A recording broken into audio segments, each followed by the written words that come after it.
the end of this clip, we want to understand a bit more about what the jumping off points are for innovations. Where do they start?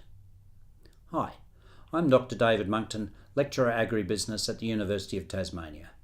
This lecture has been prepared with the assistance of Dr. Valerie Manner, Senior Lecturer from Lincoln University, New Zealand.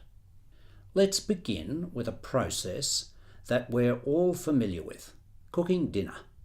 What starts the process off? Do you ask your guests what they want to eat? Do you make waffles to try out your new waffle maker? Do you poach a fish because you just saw Jamie Oliver demonstrate it on TV? Do you make one dish for you, take the meat out of the dish for your vegetarian son, and add more hot sauce for your spouse? Each of these represents a different starting point for the innovation process. Read over each of the approaches listed on this slide.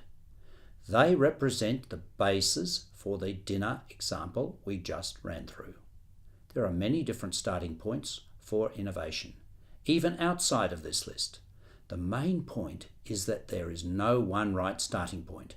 Much depends on what you're trying to achieve, what resources you have to work with, what products you already might have in the marketplace, what the competitors are doing. In short, you can think of innovation from a number of different starting points.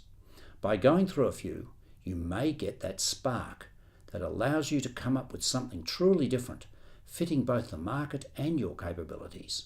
Alternatively, you may find an opportunity worthy of investing in, developing capabilities in a new area. Here's another way of looking at it.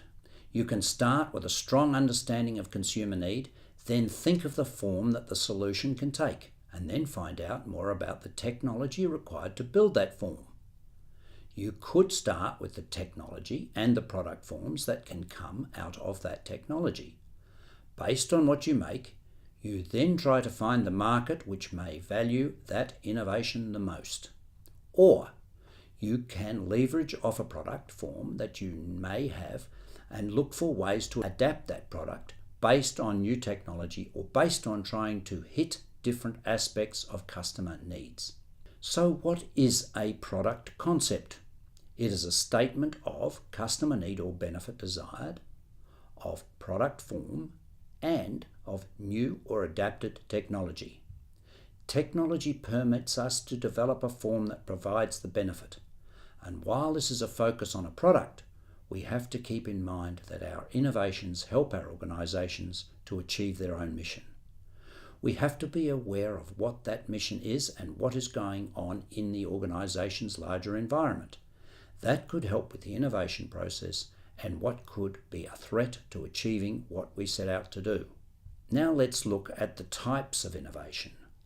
Fortune follows the brave is the hallmark of disruptive innovation. Disruptive innovation is a process by which a product or service has its foundations in simple applications in a market and then continues its move through the market, eventually displacing established competitors. This is different from incrementalism, where slow and steady wins the race. This lower risk approach provides for a series of small improvements to an existing product or product line. Open innovation is exactly what it sounds like. You collaborate with others outside of your organisation.